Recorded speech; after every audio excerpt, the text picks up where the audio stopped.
Naghain ng Sandigan Bayan 4th Division ang not guilty plea para kay dating Senador Bong Revilla sa kasong graft. Muli namang naudlot ang kanyang arraignment sa Sandigan Bayan 3rd Division. Alamin kung bakit sa agenda report ni Ian Maghanoy. Nakapoksas ang mga kamay ni former Senator Bong Revilla Jr. habang escorted ng BJMP wardens nang dumating sa Sandigan Bayan sa Quezon City mula sa New Quezon City Jail pasado alas 8 ng umaga ngayong Lunes. Nakatakdang sumailalim sa arraignment si Revilla sa kasong malversation and falsification of public documents kaugnay sa kinasasangkutang 92 million pesos na flood control project sa Bulacan.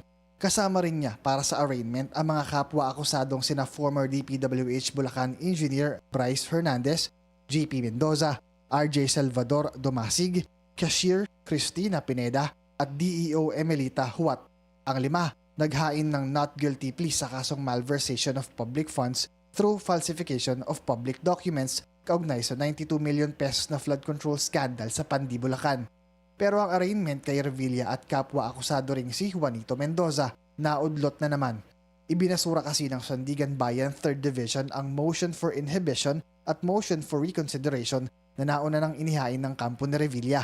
Giit ng Revilla spokesman na si Francesca Senya, inihain ang mga mosyon dahil sa anilay madali ang pagsuserve ng warrant of arrest sa dating senador nang hindi man lang daw sila nabibigyan ng kopya ng resolusyon ng reklamo.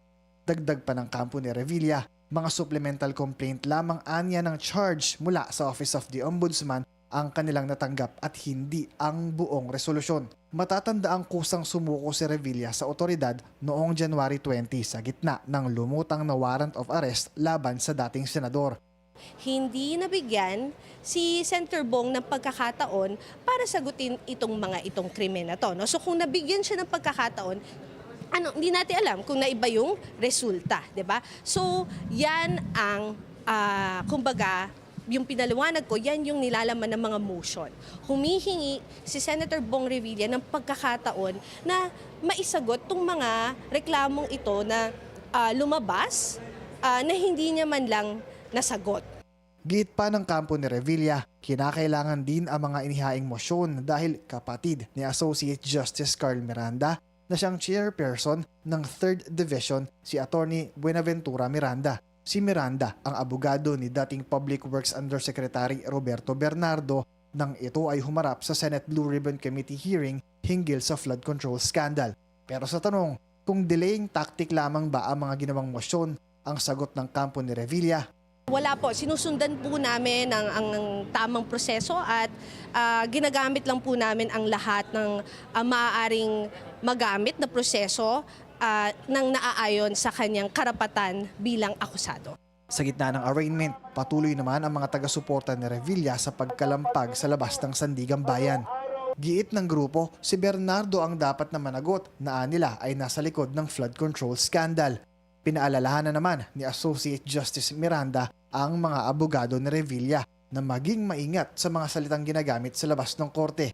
Kapwa naghain naman ng not guilty plea sina Domasig at Mendoza kaugnay naman sa graft charges sa sunod na isinagawang arraignment sa Sandigan Bayan 4th Division.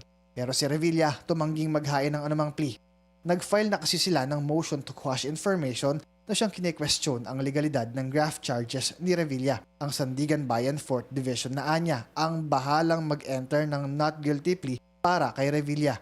Allowed po yan under the rules of court. No? You can enter a plea of guilty, not guilty, or you can just refuse to enter a plea. Hindi yan bawal, and in fact, pwede yan, kaya nagawa ni former Senator Ramon Bong Revilla.